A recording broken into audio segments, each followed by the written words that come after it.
2014 का टाइम याद है मुझे, तब मैं सिर्फ 10 साल का था और टीवी पे एक ही आवाज सुनाई देती थी, अच्छे दिन आएंगे, मोदी आएगा तो देश बदलेगा।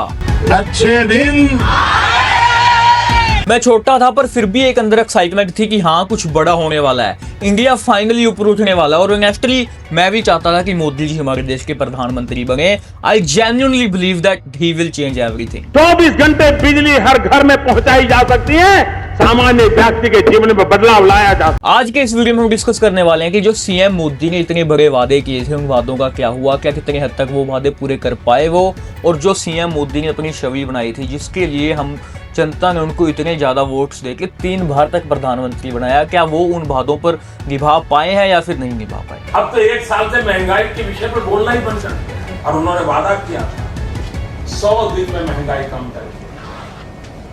आदरणीय प्रधानमंत्री जी, आप महंगाई कम कर पाओ या न कर पाओ, कम से कम अटल बिहारी वाजपेयी जहां छोड़ के गए थे वहां तो ला करके रख दो। तो इस वीडियो में मैं तुमको प्रधानमंत्री जी की कुछ पुरानी क्लिप शो करूंगा और फिर मैं तुमको बताऊंगा कि आज की रियलिटी क्या है।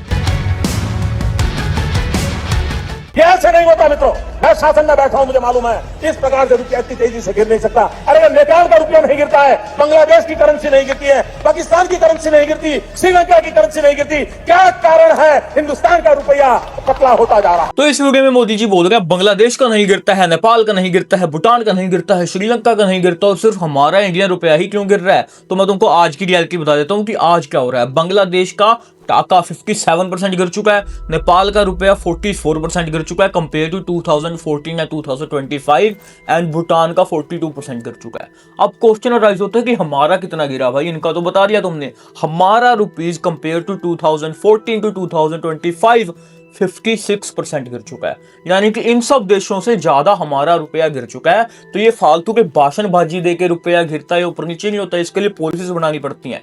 इसके लिए देश का एक्सपोर्ट ज्यादा होना चाहिए, तब जाके हमारा रुपया उनके कंपेरेटिवली कम गिरेगा। मतलब कि जिस बात पर उन्होंने दूसरों को एग्जाम्पल देकर बोला था, आज हमारा रुपया भी उनके साथ ही ऑलमोस्ट टॉप पे है। अगर हम चुन करके आएंगे तो 100 दिन में महंगाई कम करेंगे।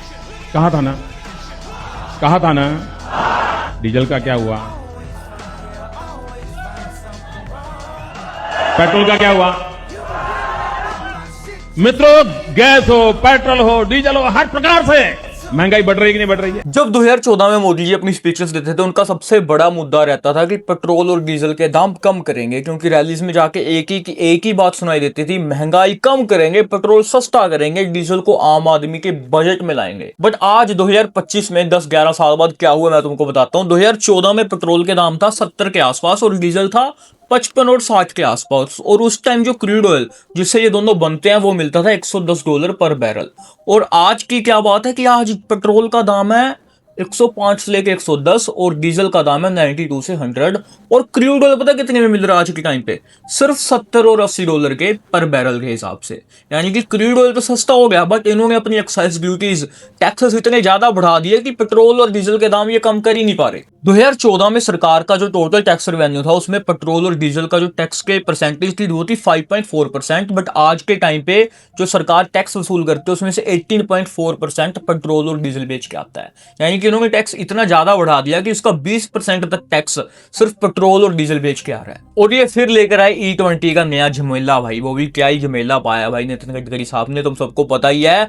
क्लेम क्या कर रहा था कि भाई तुम्हारी फ्यूल के प्राइस कम कर देंगे और तुम्हारी माइलेज बढ़ा दी जाएगी, बट हो क्या रहा है, माइलेज कम हो रही है, फ्यूल के प्राइस सेम है और इंजन तक को डैमेज हो रहा है, और गाड़ियां कंपैटिबल ही नहीं है भाई E20 के लिए।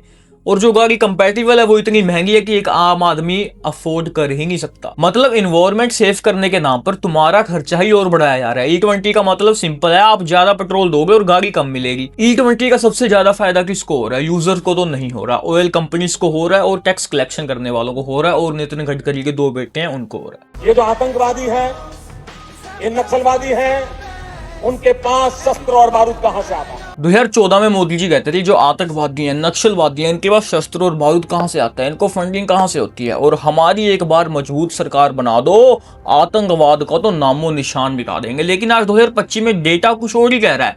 2014 से लेकर आज तक इंडिया में टेररिज्म खत्म नहीं बल्कि अलग अलग फॉर्म्स में ज्यादा हुआ है। कश्मीर में मेजर अटैक होते रहते हैं, और Pathankot attack, Uri attack, Pulwama attack, उसके बाद पहलगाम अटैक, अभी दिल्ली ब्लास्ट अटैक, ये सब एक मजबूत सरकार के टाइम पर हो रहा है। मैं तुमको डेटा के थ्रू समझा देता हूँ। 2014 में इंडिया में लगभग 860 टेरर इंसिडेंट हुए, जिसमें 490 की रिपोर्ट डेथ हुई। बट 2017 में 1000 से ज्यादा टेरर इंसिडेंट रिपोर्ट हुए और 490 से ज्यादा डेथ रिपोर्ट हुई।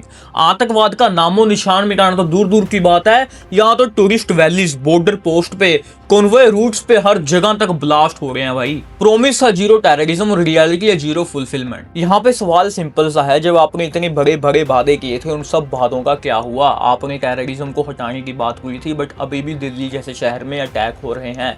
What are you doing for that? जब भी 26/11 का अटैक हुआ था मुंबई में, वहां के सीएम ने, महाराष्ट्र के सीएम ने रिजाइन दे दिया था, बिकॉज उनको लगता था कि हाँ भाई ये मेरी गलती है। बट यहाँ पे कभी भी कोई अटैक होता है, कोई अपने सर पे जिम्मेवारी लेता ही नहीं है। ना पूरी अटैक, ना पुलवामा अटैक, ना पहलगाम अटैक, किसी ने जिम्मेवारी नहीं ली। दैट्स व्हाई लोग कहते हैं कि भाई CM Modi is the biggest enemy of PM Modi. अगर इन दोनों के सामने बैठ के डिबेट करनी पॉसिबल हो ना, तो बहुत तगड़ी डिबेट हो सकती है। और सच बताऊं, जब मैं 10 साल का मैं मोदी जी को सुनता था, आई रियली बिलीव्ड हिम। मैंने सच में सोचा था कि this man will change India. But time के साथ साथ जब मैं बड़ा हुआ, इकोनॉमिक्स समझने लगा, पॉलिटिक्स समझने लगा, ग्राउंड रियलिटी देखने लगा, तब मुझे एक चीज समझ आई कि वादा करना इजी होता है, उनको पूरा करना सबसे डिफिकल्ट।